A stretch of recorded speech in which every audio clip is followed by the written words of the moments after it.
What's up, y'all? Doing a little workout here. There's the new Mustang motor sitting there all covered up, ready to be put on an engine stand and start building. There's the transmission. I finally separated the two. So I got a spare transmission sitting there. And I can start working on that motor as soon as I kick this one off the stand. For a little bit anyway. That's ready to go down my car. Yeah, that's pretty much ready to start being swapped out. So, and also, a little preview of the rat rod. What are we doing out here? Oh shit. What have I been up to? Got no engine. Yeah, it's out.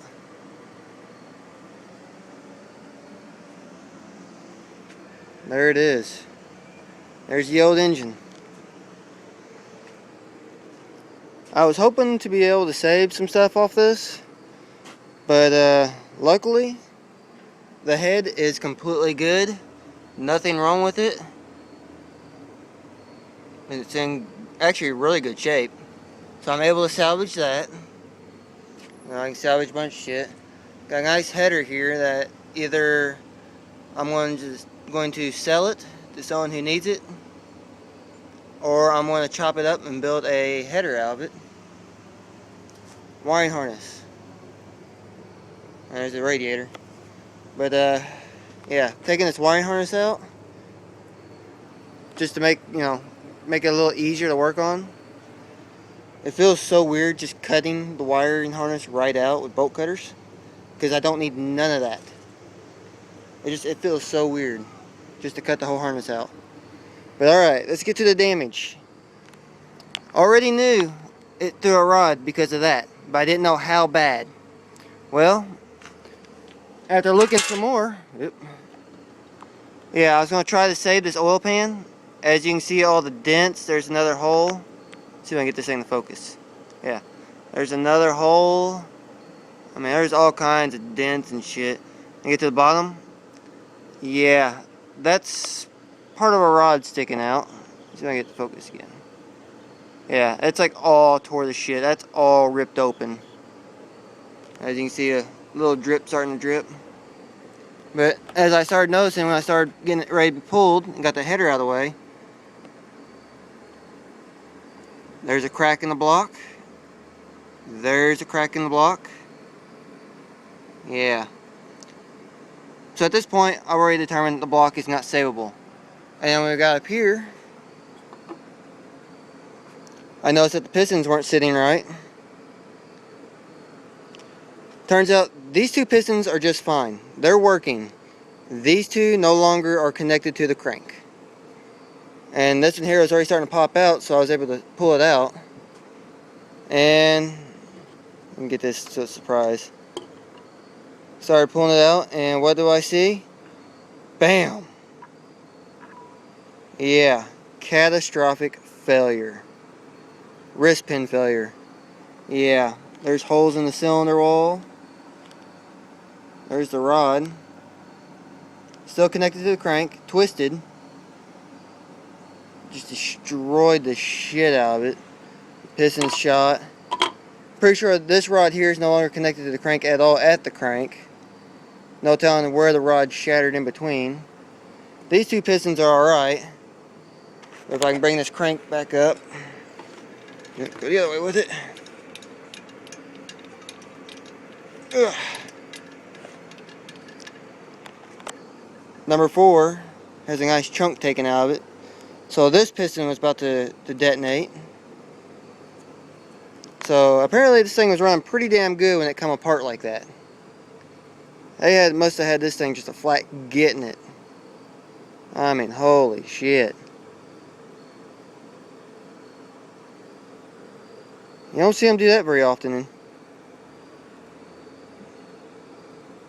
Yeah, don't mind these little marks. That's from me hitting it. Yeah. Yeah. Just absolutely destroyed it. So now it's a boat anchor. So yep, I'm definitely going to probably clean this block up anyway and throw some quick paint on it, and it's going to become a coffee table. Because that's all it's good for. It's destroyed. The crank, I highly doubt I'm going to save the crank, because I looked through the hole right here and you can see that the piston's no longer connected to the crank. So I imagine that bearing surface is destroyed too. Looks like it's marred up a bit, so that's not savable. But there is still some savable stuff on here. Got a good distributor. It's already set up. Well, fuel pump, even though I can't use it, because the new engine is an FI engine. But I'm going to transfer these pulleys over to the new engine, along with this metal timing cover. And the motor mounts, I gotta save those, transfer those over, which actually came out pretty well, a lot easier than the donor motor. And save that flex plate too, along with this dipstick. Why, I don't know. But yeah, looking under the hood of this thing, I've got the transmission held up.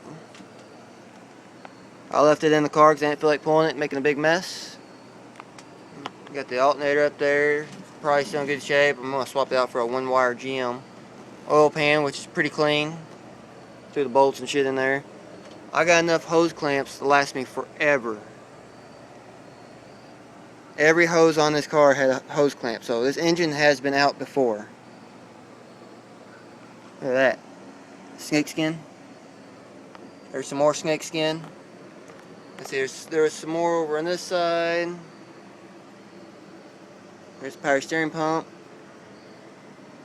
Yeah.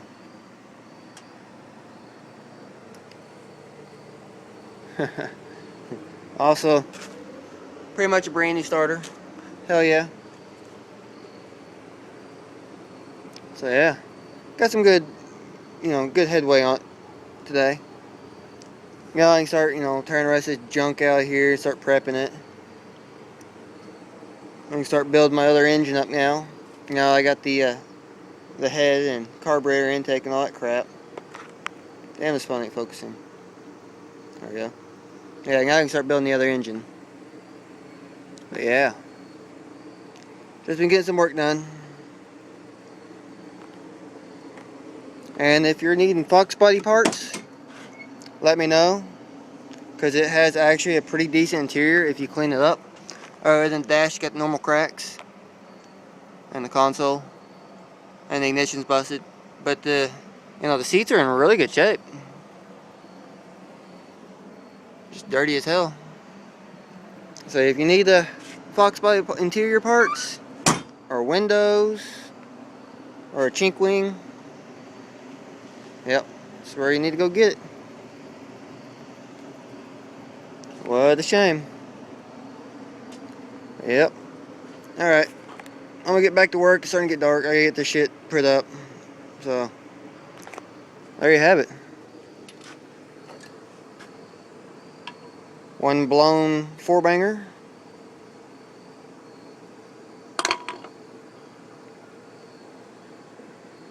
So, later.